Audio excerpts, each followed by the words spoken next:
Uh, we're talking to Dale Shaw, who is Rick Shaw's only son, and your dad was passionate about motorcycle racing. I can't think of anybody else more passionate than he was about this sport. I would tend to agree to that. Passionate's not even an accurate word. I don't even think they make a word for how devoted he was to the sport. It encompassed every cell of his body. Everything he had involved racing. You know, you had to schedule everything around the races. Birthdays had to be around the races. Anniversaries had to be around the races. People wasn't allowed to die unless it was, it had to be between races. It wasn't going to happen on race day.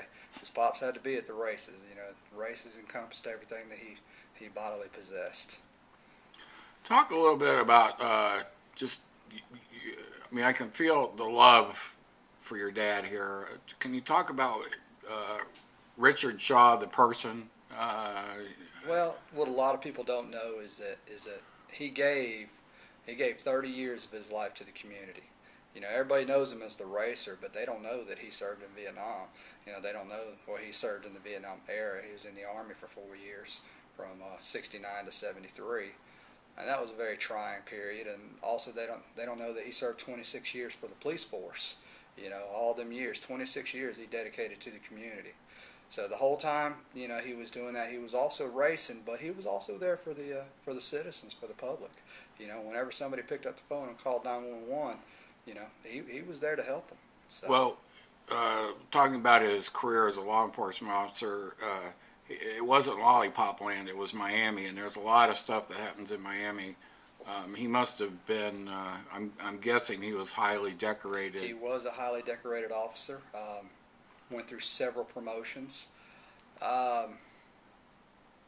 He Everything that he did to the best of his ability. He was very focused on his task at hand, and if his task at hand was to prepare for the next promotion, that took everything that he possessed.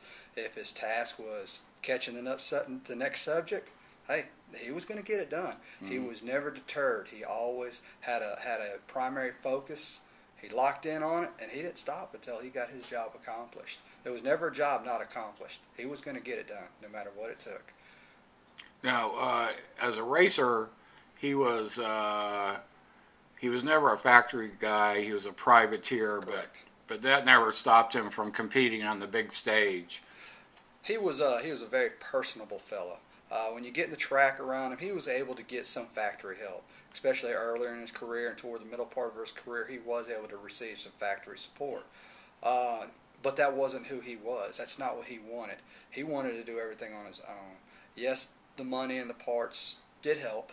Made it a little easier going out to Laguna Seca or going to Mid-Ohio or something like that. That did make it a little easier at times. But he didn't want to be accountable to anybody. He wanted to be totally in charge of his own destiny, and he felt like that when he was receiving factory support that he wasn't in charge of his own destiny. So his best time in his career is actually when he broke free and became a 100% privateer.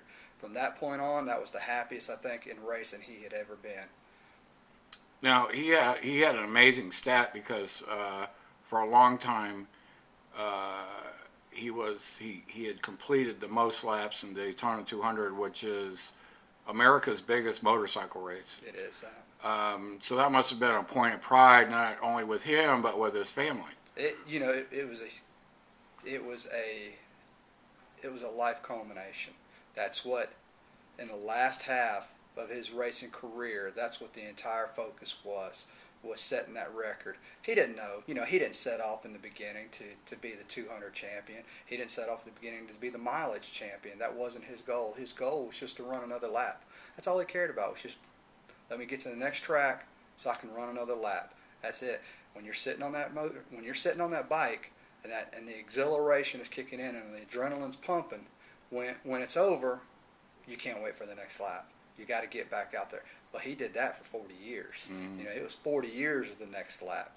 But after about 25 years of racing and after about 20 years of attempting the 200, then all of a sudden goals started becoming apparent that he had a legitimate opportunity set this record. And then that was when the real push started. That's when the training twice a day. We was weight training in the morning, and we was running in the evening. He dropped 30 pounds. He was getting everything had to figure out how to drop ounces on the bike, had to drop ounces on him. Everything had to be picture perfect, and he accomplished what he set out for. So he must have been in his 50s when he set the record then. He was in his 50s when he set the record. That's not a task. That's not a record that you're going to set early in your career. It's just not possible. It's only 200 miles. Yeah. And to set the amount of laps that he did, it's years and years and years of service that he put into that track. And one year we was there, and he had a gear. He had a gear snap on like lap 3, and so he lost all them laps. And then another year he had a starter go bad. That was back when we had starters on the bike. Had a starter go bad and had an electrical issue with the bike after that, and he couldn't keep it running. So that was another year right there that we just lost all them laps. So the record could have got set a couple years earlier, but through attrition and mechanical failures, which you're going to have that in any motorsports. You're going to have failures. So he was able to persevere through all the failures and determination. He was just the hardest time for him for the 200 is when they had the 115% rule, which is where they had to qualify within X amount of time of the leaders, and the leaders were setting phenomenal times. Scott Russell and them was just sitting there dropping times that were unbelievable, and he was doing everything he could. He was just stretching every sinew. His concentration was so perfect to nail every lap, because he didn't have the factory stuff. He had privateer stuff. He was out there on basically street bikes with a little modification to it, and he was still able in his 50s to establish lap times that was competitive with the best in the world, the best in America. So I got to give him just massive credit for what he was able to accomplish, late into his 50s. Well, I remember one year, remember the two announcers, Richard Chambers and the other fellow in the tower, during qualifying for the 200, he was the focus. They were like, he's only, 0.2 of a second off. It gives you goosebumps just thinking about it now, doesn't it? Yeah, it was pretty remarkable. And I think there was only 1 year he didn't make it. There was just 1 year he didn't make it. That year that you're talking about, that was actually the year that he set the record. And when he qualified, there was such elation in the pits. We was all hooting and hollering, jumping around, chest bumping and crying. Oh, it was probably one of the most emotional scenes I'd ever had in my life. I was just so happy that he was right on the point of achieving his lifelong dream. Can you talk about his love affair of Daytona International Speedway? He really loved that speedway. He everything, like I said, everything had to do with that speedway. He grew up there.